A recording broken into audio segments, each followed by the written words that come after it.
పెంచవలసినటువంటి వాడుగా ఉంటున్నావు, పెంచవలసినటువంటి వాడిగా ఉంటున్నాడు. పిల్లల్ని ఎలా పెంచాలి? ఇక్కడ ఒక మాట ఉంది, రండి.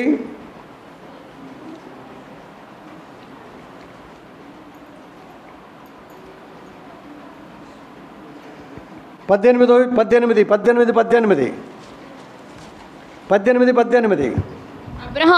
అబ్రహాము నిశ్చయముగా బలము గల గొప్ప జనమగును, అతని మూలముగా భూమిలోని సమస్త జనములు ఆశీర్వదింపబడును. ఎవరి మూలంగా?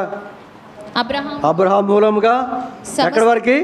భూమిలోని సమస్త జనములు ఆశీర్వదింపబడును. ఎట్లనగా యెహోవా అబ్రహాముని గూర్చి చెప్పినది అతనికి కలుగు చేయనట్లు తన తరువాత తన పిల్లలను తన ఇంటివారును నీతి న్యాయములు జరిగించుచు యెహోవా మార్గమును గైకొనుటకు అతడు వారికి ఆజ్ఞాపించినట్లు నేను అతనిని నెరిగి ఉన్నాను. ఏం చేస్తాడంట? కుటుంబానికి ఆజ్ఞాపిస్తాడు.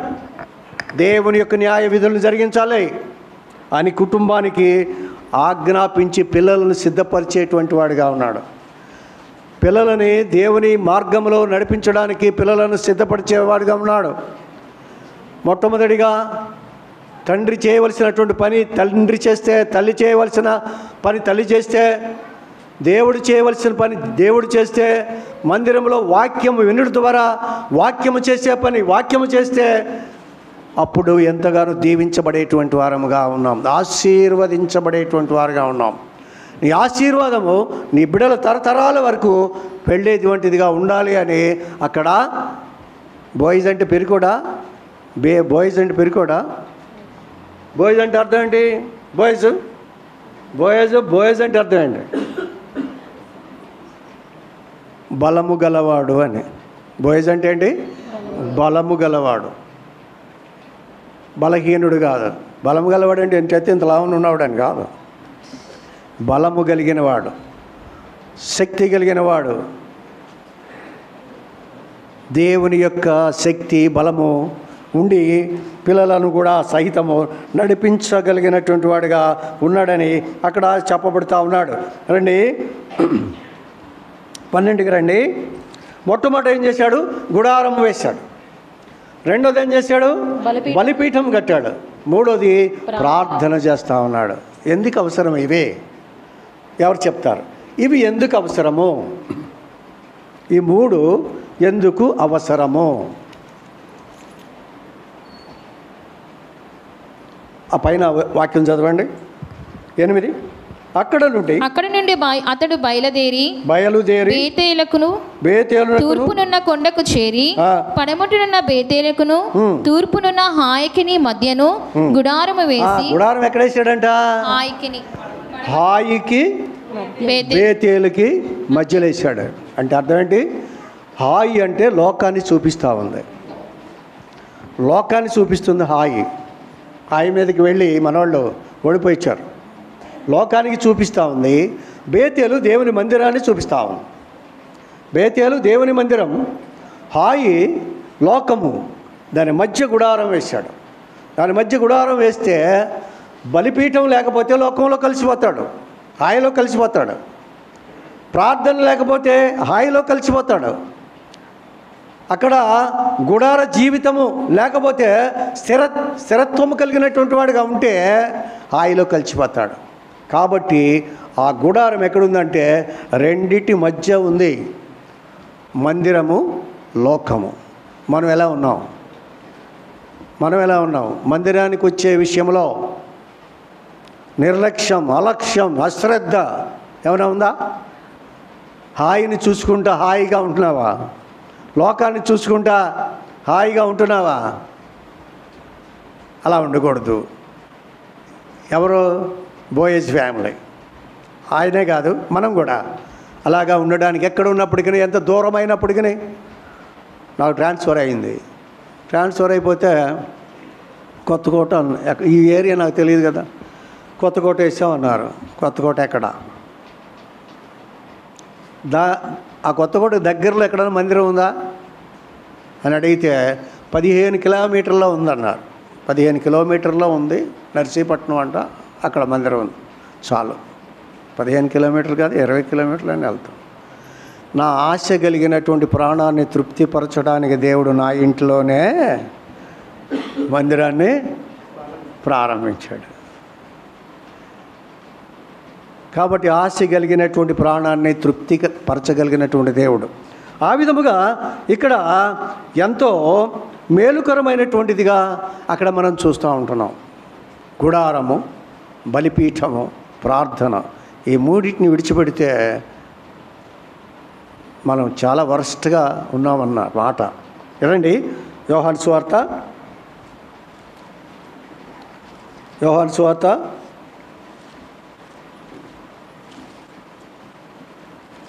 3:36 కుమారుని యందు విశ్వాసముంచువాడే నిత్య జీవము గలవాడు. కుమారునికి విధేయుడు కాని వాడు జీవము చూడడు గాని దేవుని ఉగ్రత వాని మీద నిలిచియుండును. అది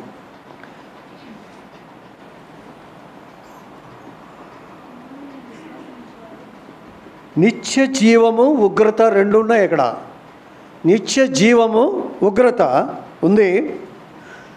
దేని మీద ఆధారపడి ఉందంటే విశ్వాసం మీద ఆధారపడి ఉంది. విశ్వాసము, విధేయత మీద ఆధారపడి ఈ రెండింటికి వెళ్తాడు. విశ్వాసము లేనివాడు ఎక్కడికి వెళ్తాడు? ఉగ్రతలోకి వెళ్తాడు.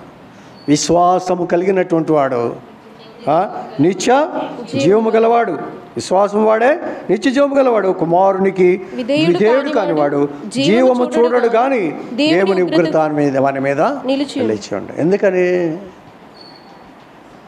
దేవుడు తన సొంత కుమారుణ్ణి ఈ లోకమునకు పంపి సర్వలోక పాప పరిహారార్థము ఆయన్ని బలి చేయడానికి ఆయన ఇష్టపడి, మనం ఆ పిలవపోయినా, మనము ఆ కోరకపోయినా ఆయన కార్యాన్ని జరిగించేశాడు. కాబట్టి ఒకవేళ ఆయన చేసినటువంటి కార్యం మీద నీకు విశ్వాసం లేకపోతే ఏమవుద్ది?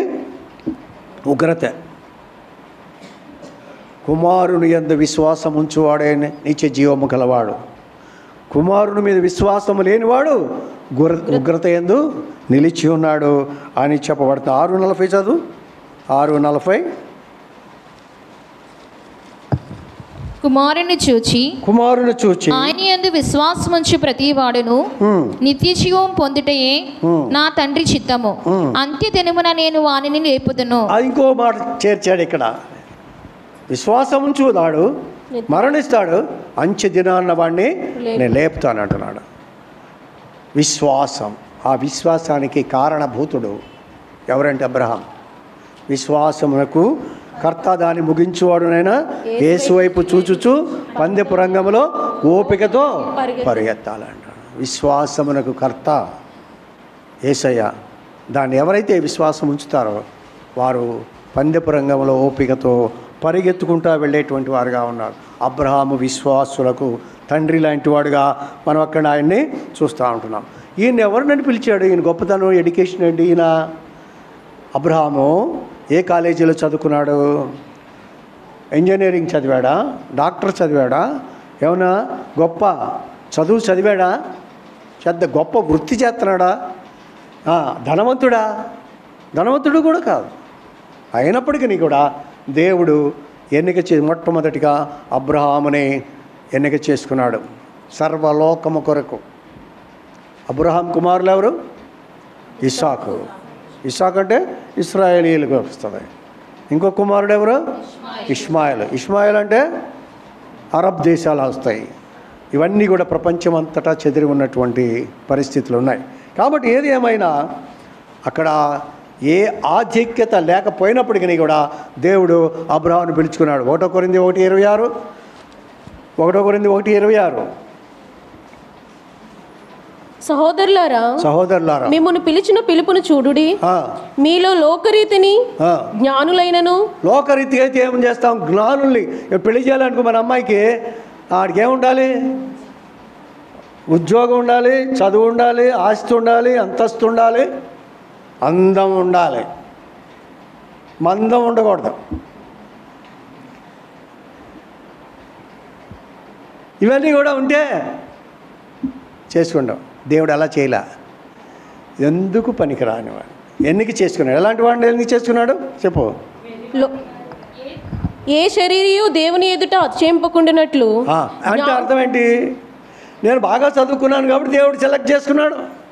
నేను ధనవంతుడిని కాబట్టి, నాకు ఇంత చదువు ఉంది కాబట్టి, నా అందగాడిని కాబట్టి దేవుడు నన్ను సెలెక్ట్ చేసుకున్నాడు అని అతిశయించకుండా ఉండాలని, జ్ఞానులను సిగ్గుపరచుటకు లోకములో నుండి వెర్రివారిని దేవుడు ఏర్పరచుకుని ఉన్నాడు. బలవంతులైన వారిని సిగ్గుపరచుటకు లోకములో బలహీనులైన వారిని దేవుడు ఏర్పరచుకుని ఉన్నాడు. వెర్రివారిని, బలహీనులను, ఎన్నికైన వారిని వ్యర్థము చేయుటకు లోకములో నీచులైనటువంటి వారిని, తృణీకరింపబడిన వారిని, ఎన్నిక లేని వారిని దేవుడు ఏర్పరచుకుని ఉన్నాడు. అది దేవుని యొక్క సంకల్పం. ఏంటంటే పేతురు ఎలాంటి వాడు? పేతురు ఎక్కడ చదువుకున్నాడు? చదువు లేని పామరులు అని ఉంది, విద్య లేని పామరులు అని ఉంది. వాళ్ళకి ఏ చదువు సెలెక్ట్ చేసుకున్నాడు. వాళ్ళ దగ్గర చేపల కంపు కొడుతుంది. ఎందుకంట వాళ్ళ దగ్గర చదువు ఏమీ లేదు, ఖాళీ పాత్రలు అన్నమాట. ఖాళీ పాత్రలు. ఎందుకంటే ఒకళ్ళని ఎన్నిక చేసుకునేటప్పుడు ఒకళ్ళు అడిగాడంట, యేసు ప్రభువు చనిపోయి వెళ్ళిపోతున్నాడంట పైకి, దేవదూతలు తీసుకుని వెళ్తూ ఉంటే ఒక ఆయన అడిగాడంట, ప్రభువా గొప్ప కార్యం చేసేవి ఇక్కడ, రక్షణ కార్యము, శిలువ మరణం అనేటువంటిది మామూలుది కాదు. 33.5 సంవత్సరాలు ఉన్నావు. ఈ 33.5 సంవత్సరాలు అద్భుత, ఆశ్చర్య, భీకర, విక్రమ కార్యాలు అన్నీ చేశావు. ఎన్ని చేసిన తర్వాత ఆఖరికి మరణించావు. ఘోరమైనటువంటి, శాపగ్రస్తమైన, పాపభూయిష్టమైన మరణాన్ని పొందావు. తిరిగి మృత్యుంజయుడవై 3 దినాన లేచావు, తండ్రి దగ్గరికి వెళ్ళిపోతున్నావు.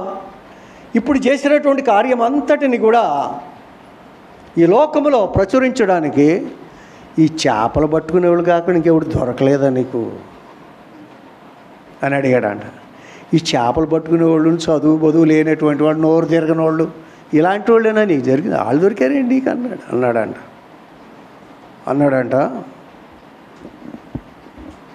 ఖాళీ పాత్రనైతే మనం అంతా నింపొచ్చు.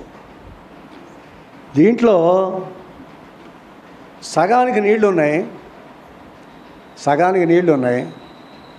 దీనిలో ద్రాక్షారసం పోయాలనుకున్నాం, దీని నిండా ద్రాక్షారసం పోయాలనుకున్నాం. దీనిలో సగం నీళ్లు ఉన్నాయి. నీళ్లున్న తర్వాత ఆ సగంలో ద్రాక్షారసం పోతే అదేమైంది? ద్రాక్షారసం పలచనైపోద్ది, నీరు ద్రాక్షారసం కలిసిపోద్ది. వాళ్ళు ఖాళీ పాత్రలు. మనం ఏదైతే నింపాలనుకుంటామో, ఈ ఆత్మని నింపాలనుకుంటామో, పరిపూర్ణంగా మనదే ఆత్మీయులవుతారు. వాళ్ళు ఆత్మచేత నింపబడతారు. అందుకనే ఆత్మచేత నింపబడిన తర్వాత పేతురు మాట్లాడితే, సువార్త చెప్తే 3,000 మంది రక్షణ పొందినటువంటి వారుగా ఉన్నారు. అంత ఆత్మ నింపుదల కలిగినటువంటి వాడుగా, ఆత్మ కార్యము చేయగలిగినటువంటి వాడుగా ఉంటాడు. కాబట్టి ఖాళీ పాత్రలని తీసుకొని నింపి తన పని కొరకు వాడుకున్నాడు ఆయన. ఆ విధముగానే ఈ యొక్క అబ్రహాముని కూడా వాడుకోవడానికి సిద్ధపడినటువంటి వాడుగా మనం ఇక్కడ చూస్తూ ఉన్నాం. ఇక్కడ చూస్తే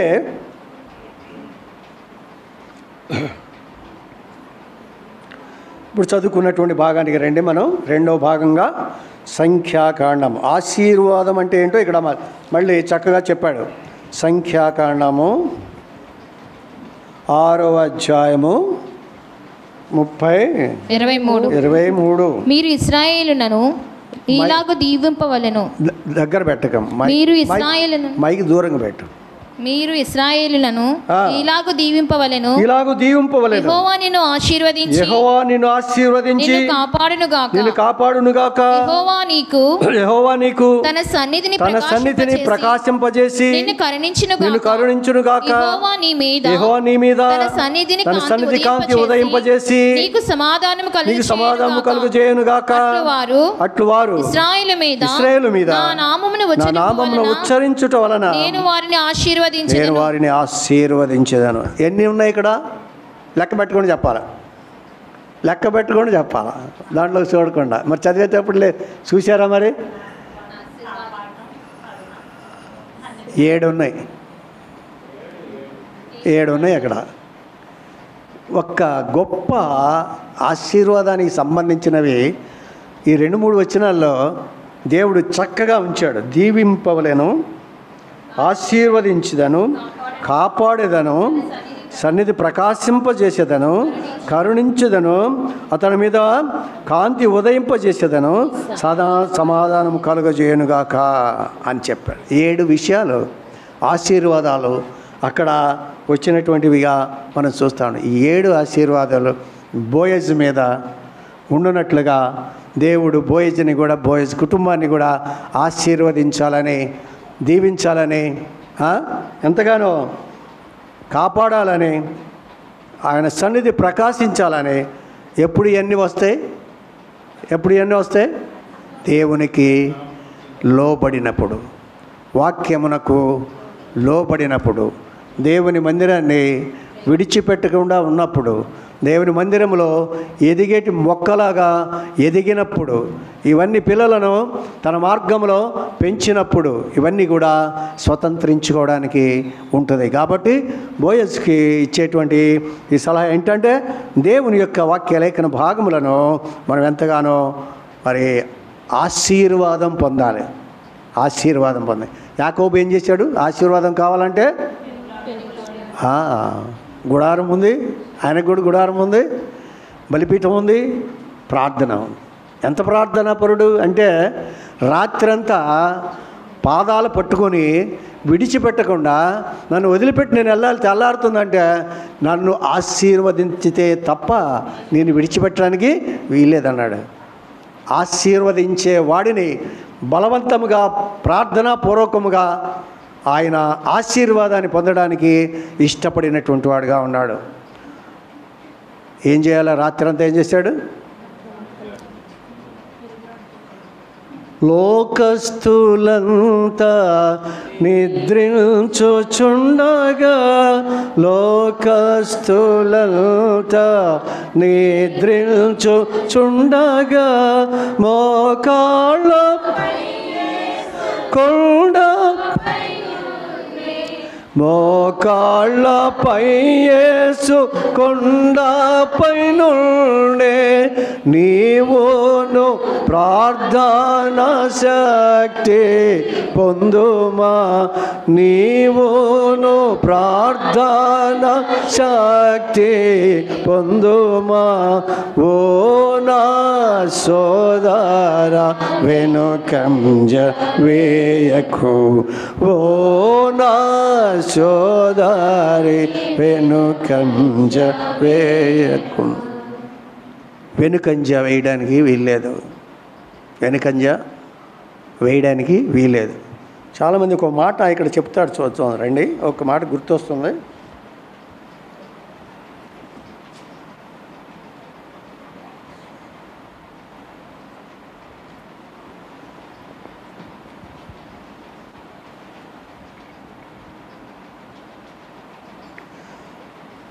హెబ్రీయులు రాసిన పత్రిక 10వ అధ్యాయం, హెబ్రీ 10:24. హెబ్రీ 10:24.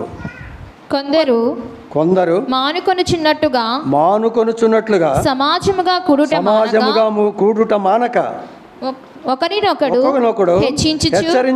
హెచ్చరించుచు ఆ దినము సమీపించుట మీరు చూచిన కొలది మరి ఎక్కువగా అలాగు చేయుచు ప్రేమ చూపుటకును సత్కార్యము చేయుటకును ఒకరినొకడు పులుకొల్పవలనని ఆలోచింతము. అది కొందరు మానుకొనుచున్నట్లుగా సమాజముగా కూడుట మానొద్దు.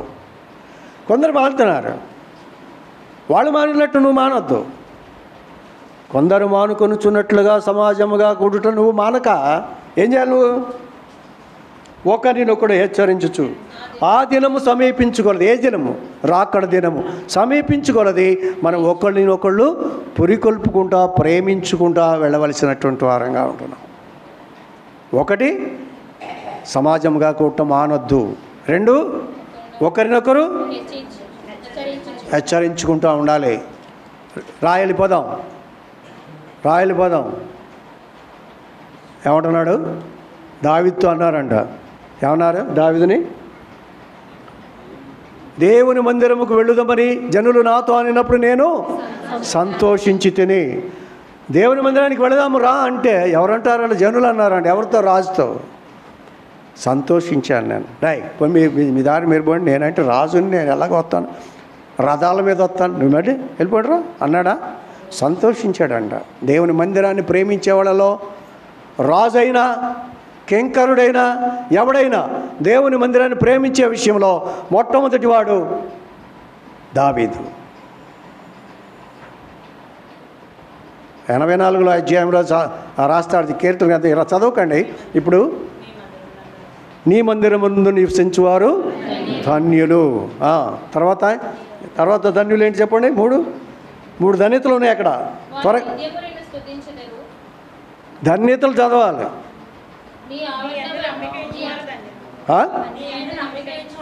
నీ యందు నమ్మిక ఉంచువారు ధన్యులు. ఆఖరి వచనంలో నీ వలన బలము నొందువారు ధన్యులు. అది మందిరమును ప్రేమించేవారు ధన్యులు. నీ వలన బలము ఎక్కడ వస్తుంది? బలం మందిరంలో వస్తుంది. ఒక దినము ఏమంటాడు? నీ ఆవరణంలో గడుపుట 1000 దినముల కంటే శ్రేష్టము. భక్తిహీనుల గుడారములో నివసించడం కంటే నా దేవుని ఆవరణంలో ఉండుట నాకు ఇష్టం. భక్తిహీనుల యొక్క గుడారంలో ఉండే కంటే మందిరానికి వచ్చి మందిరంలో ఏదైనా పని ఉంటే చూసుకోవటం మంచిది. ఆశీర్వాదం అక్కడ వస్తుంది. కాబట్టి ఇక్కడ ఆశీర్వాదాలు ఆయన ఇచ్చేటువంటి వాడిగా మనం చూస్తూ ఉంటున్నాం. ఆశీర్వాదం, యాకోబుకి ఆశీర్వాదం ఇచ్చాడు. ఎబ్బేసుకి ఇచ్చాడు. చూడండి, ఎబ్బేసు 1 దిన వృత్తాంతం 4:10. 1వ దిన వృత్తాంతములు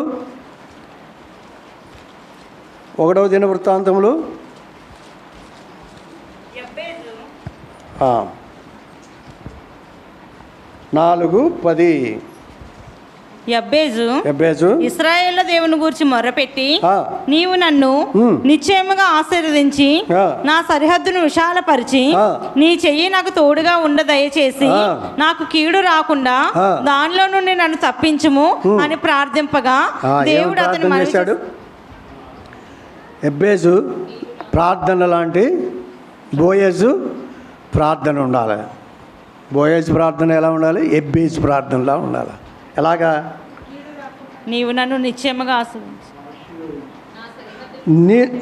నిశ్చయముగా ఆశీర్వదించి నా సరిహద్దులను విశాలపరచి నీ చెయ్యి నాకు తోడుగా ఉండ దయచేసి నాకు కీడు రాకుండా దానిలో నుండి నన్ను తప్పించుము అని ప్రార్థింపగా దేవుడు అతడు మనవి చేసిన దానిని అతనికి దయచేసెను. ఎంత గొప్ప విషయం అండి! ఆయన ఎంత మంచి విషయాలు అడిగాడు. నాకు కారు కావాలి, నాకు చేలో మందులు కావాలి, నా ఇల్లు ఇంకో మేడ వేయాలి అని అన్నాడా? అనలేదు. దైవ సంబంధమైనటువంటి కోరికలను దేవుడు ఎప్పుడు కూడా నిరాకరించేటువంటి వాడు కాదు. ఎప్పుడు కూడా ఆయన అంగీకరించేటువంటి వాడుగానే ఉంటాడు అని అక్కడ చెప్పబడుతూ ఉంది. యెషయా గ్రంథం 38:2 చదువు. యెషయా గ్రంథం 38:2.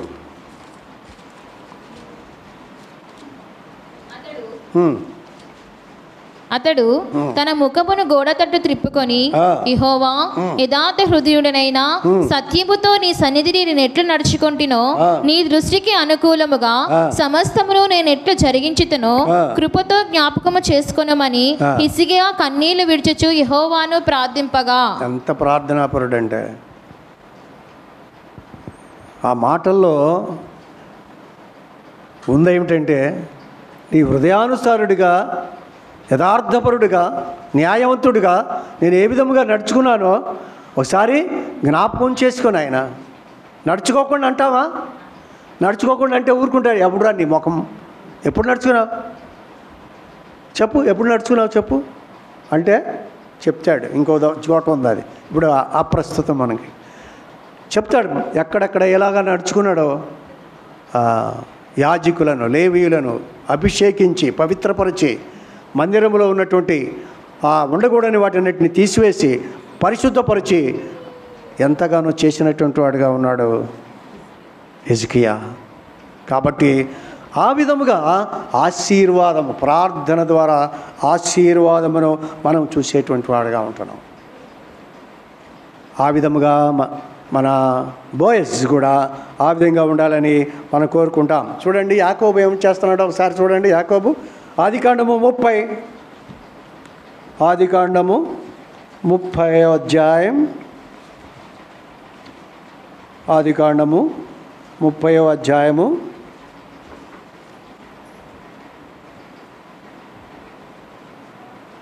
27 నుంచి 30 దాకా చదవండి. అందుకు లాబాను అతనితో, నీ కటాక్షము నా మీదనున్న ఎడల నా మాట వినుము, నిన్ను బట్టి యెహోవా నన్ను ఆశీర్వదించినని శకునము చూచి తెలుసుకొంటినని చెప్పెను. మరియు అతడు, నీ జీతం మంతయని నాతో స్పష్టముగా చెప్పుము, అది ఇచ్చేదనెను. అందుకు యాకోబు అతన్ని చూచి, నేను నీకెట్లు కొలువు చేసితినో నీ మందలు నా యొద్ద ఎట్లుండెనో అది నీకు తెలియను. నేను రాకమునుపు నీకుండినది కొంచెమే, అయితే అది బహుగా అభివృద్ధి పొందెను.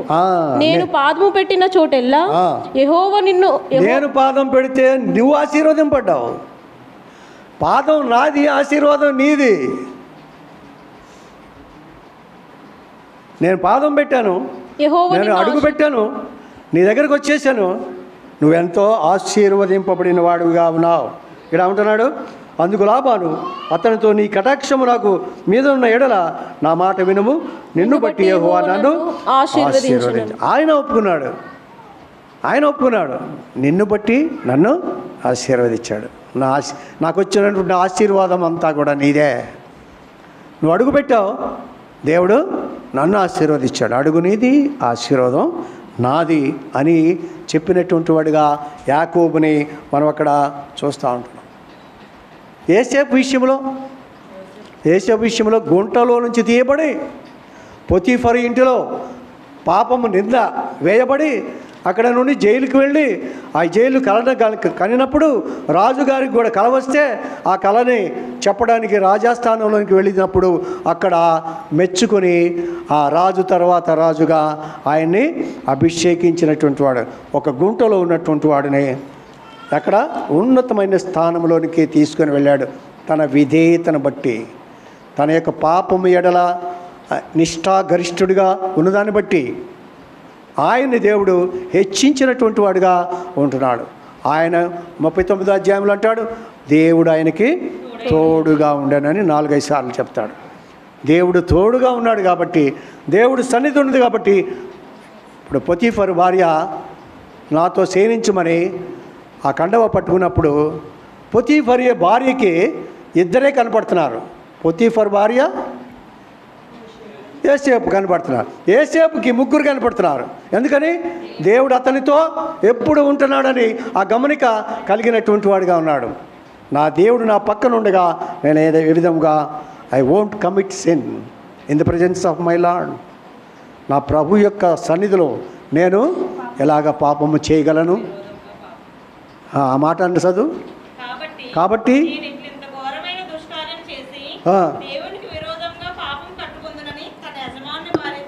అది ఈ దుష్కార్యము చేసి దేవునికి వ్యతిరేకముగా నేను ఎలా పాపం కట్టుకుంటాను? నేను చేసే పాపం నాకు వ్యతిరేకం కాదు, దేవునికి వ్యతిరేకం. ఈ మాట ఇంకొకడు అన్నాడు. ఎవరన్నారు?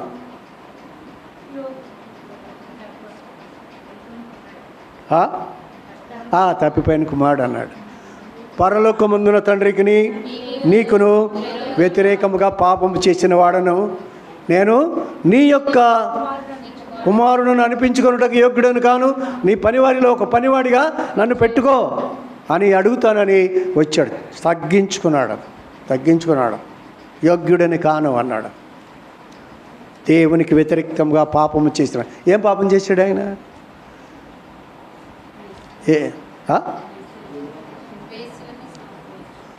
పెద్ద కుమారుడు ఏమన్నాడు? వేశ్యలతో తిరిగి వచ్చిన వానికి విందు చేస్తున్నావు, నీతో ఉన్న నాకు మేకపిల్లని కూడా వేయలేదన్నాడు. ఈ సంగతి ఇంతవరకు ఎక్కడా కూడా చెప్పలేదు. ఆ పెద్ద కొడుకు మాత్రమే ఆ మాట అన్నాడు. ఆ పాపము దేవునికి వ్యతిరేకంగా చేసిన పాపములన్నిటిలో అదొకటి.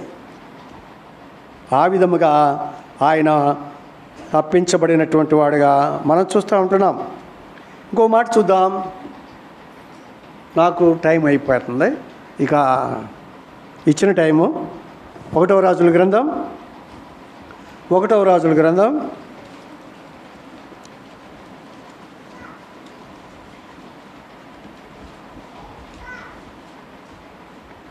1వ రాజుల గ్రంథం 17:14.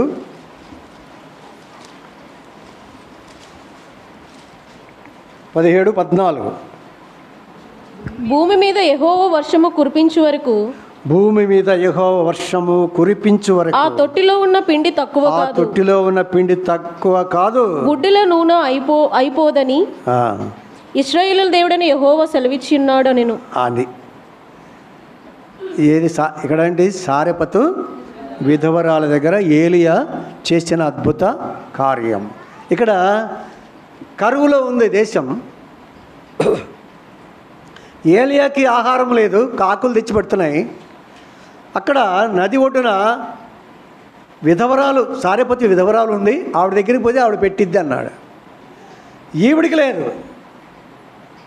లేదు పెట్టడానికి. ఆఖరి రొట్టె వేసుకుని ఇది చచ్చిపోదాం అనుకుంటున్నారు ఇల్లు. అప్పుడు ఆయన కరువులో ఉన్నాడు, విధవరాలు కూడా కరువులోనే ఉంది. అయినప్పటికీ కూడా ఒక రొట్టె చేసి నాకు మొట్టమొదట తీసుకుని రా అన్నప్పుడు తీసుకొచ్చేసింది. దేవుని చేతిలో పెట్టడం వల్ల ఆశీర్వాదం వచ్చింది. దేవుని చేతిలో పెడితే ఆశీర్వాదం వచ్చింది. ఇంకో చోట జరిగింది ఇలాగా. ఎక్కడ 5 రొట్టెలు 2 చేపలు, 5 రొట్టెలు 2 చేపలు ఒక కుర్రవాడు పిల్లవాడు చిన్నవాడు తీసుకొని వచ్చి ఎవరు పెట్టారు? ఎవరి చేతిలో? ఫిలిప్పు చేతిలో పెట్టాడు. ఫిలిప్పు తీసుకెళ్ళి దేవుని చేతిలో పెట్టాడు.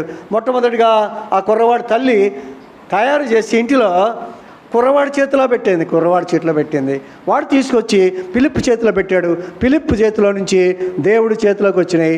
దేవుడి చేతిలో నుంచి ఆశీర్వదింపబడితే 5,000 మంది 12 గంపలు మిగిలినటువంటిదిగా ఉంది ఆశీర్వాదం. ఇక్కడ అంటాడు, నీ యొక్క తొట్టిలో ఉన్న పిండి తక్కువ కాదు, బుడ్డిలో నూనె అయిపోదు, ఎన్నటికీ అయిపోదు. గొప్ప ఆశీర్వాదం. కరువులో ఎక్కడ దొరకదు కరువు. అలాంటప్పుడు ఇంట్లో అన్నీ ఉన్నాయి. అది గొప్ప ఆశీర్వాదముగా ఎంచబడినటువంటిదిగా మనం చూస్తూ ఉన్నాం. ఒక్క మాట చెప్తాను, ముగించేస్తాను. బేరం ఆడుతున్నాను అనుకోకండి. 2 సమూయేలు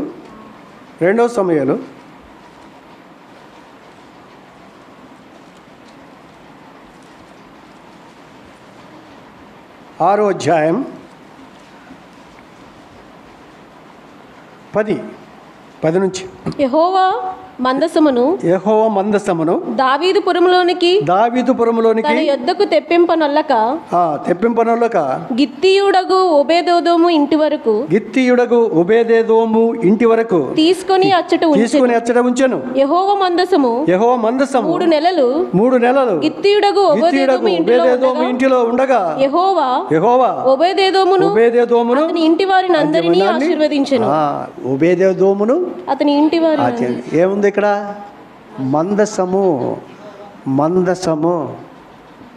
మందసములో ఏమున్నాయి? అహరోను చిగురించిన కర్ర, రెండోది రాత పలికలు ధర్మశాస్త్ర సంబంధమైన వ్రాత కలిగినటువంటి పలకలు 2, తర్వాత మన్నా గల బంగారు పాత్ర. ఈ 3 ఉన్నాయి మందసంలో. ఈ 3 ఎక్కడి నుంచి వచ్చినాయి అంటే భూమిలో నుంచి వచ్చినాయి. బంగారము భూమిలో నుంచి వచ్చింది పాత్ర, కర్ర భూమిలో నుంచి వచ్చినటువంటిదే. తర్వాత పలకలు, రాయి పలకలు కూడా కొండలో నుంచి తీసినవి. అది భూమిలో నుంచి వచ్చినటువంటిది. భూ సంబంధమైనటువంటి మానవ సంబంధమైనటువంటి చూపించేటువంటివిగా అవి కనపడుతున్నాయి. తుమ్మకర్రతో చేయబడినటువంటి మందసము మనతత్వాన్ని చూపిస్తూ ఉంటే దాని మీద పొదగబడినటువంటి బంగారపు రేకు దేవుని పరిశుద్ధతను గురించి మాట్లాడేటువంటిదిగా ఉంటుంది. అలాంటి మందసమును తీసుకొని వచ్చేటప్పుడు ఉజ్జా అనేవాడు దాని మీద పడిపోతుంటే చెయ్యి పెడితే వాడు చనిపోయాడు. 3 నెలలు ఓబేదెదోము ఇంటిలో ఉండగా ఓబేదెదోము యొక్క ఇంటిని, ఆ కుటుంబాన్ని, అందరినీ కూడా ఆశీర్వదించినటువంటి వాడుగా ఉన్నాడు. బోయజ్ ఇంటిలో మందసము ఉండాలని, ఆశీర్వదింపబడాలని, మందసములో ఉన్నటువంటి లక్షణాలు కుటుంబంలో కనపడాలని మనందరం ఆశిస్తూ దేవుడు ఈ విధముగా విశ్వాసము, తర్వాత ఆశీర్వాదం. నేను ఇంకా 2 మాట్లాడాలనుకున్నాను. యాత్రా జీవితము, వాక్యము, ఈ రెండింటిని గురించి కూడా మాట్లాడాలనుకున్నాను కానీ అవ్వలేదు. అది చదువుకుంటాం అంతే. చదవండి. 119వ కీర్తన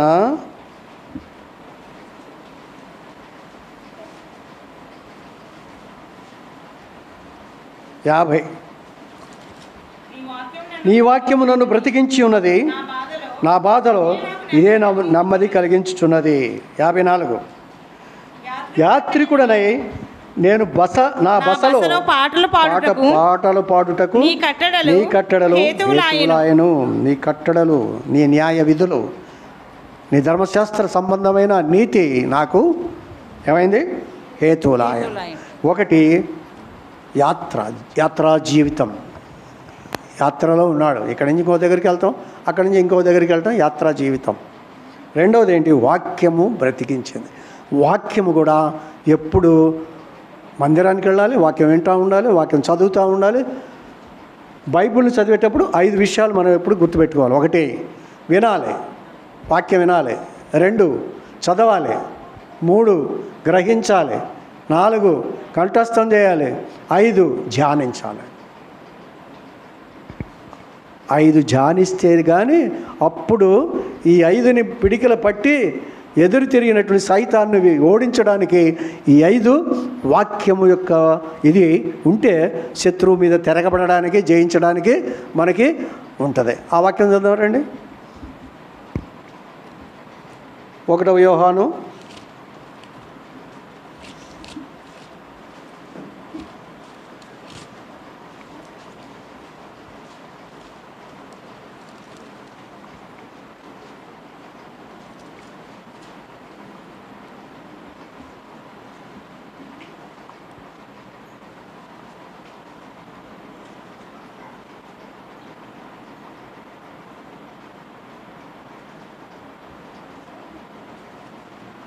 13.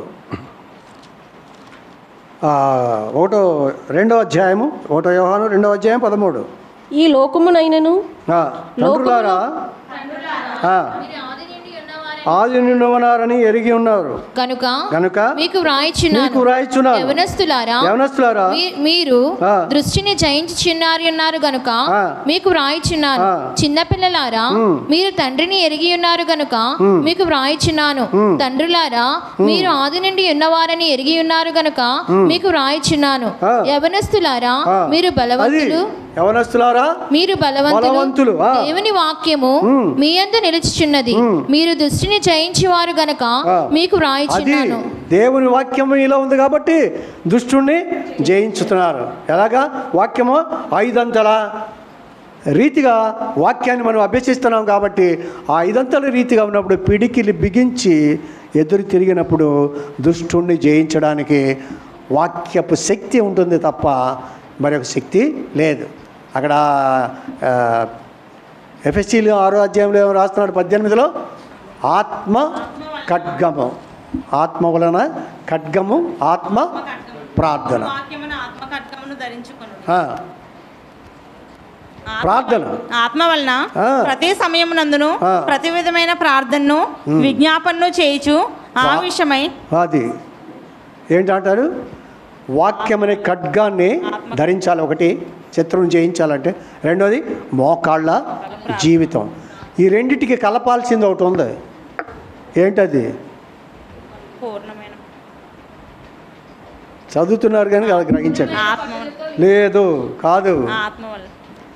ఆత్మ వలన. దానికి ముందు ఆత్మ ఉన్నది, దేనికి ముందు ఆత్మ ఉన్నది. ఆత్మ ఖడ్గమును అంటాడు. ఆత్మ వలనైనటువంటి ప్రార్థనను. ఆత్మను లేకుండా నువ్వు ప్రార్థన చేసిన ఖడ్గం తీసుకున్న శత్రువు దగ్గర ఓడిపోతావు. ఆ విధముగా బోయజ్ కూడా తన కుటుంబాన్ని మరి పోషించే విషయంలో కొందరు మానుకొనుచున్నట్లుగా సమాజముగా కూడటం మానకుండా దేవుని మందిరానికి ఎప్పుడు కూడా ఏ ఒక్క ఆదివారాన్ని పోగొట్టుకోకుండా, ఎంత శ్రమ వచ్చినా కష్టం వచ్చినా వ్యాపారం అయినా పోగొట్టుకోకుండా దేవుని మందిరంలో ఎదిగేవాడిగా, ఫలించేవాడిగా, పుష్పించేవాడిగా, ఫలభరితమైన జీవితం కలిగిన వాడిగా ఉండాలని మనందరి తరపున ఆయన్ని దేవుడు ఆశీర్వదించాలని కోరుతూ ముగిస్తున్నాం.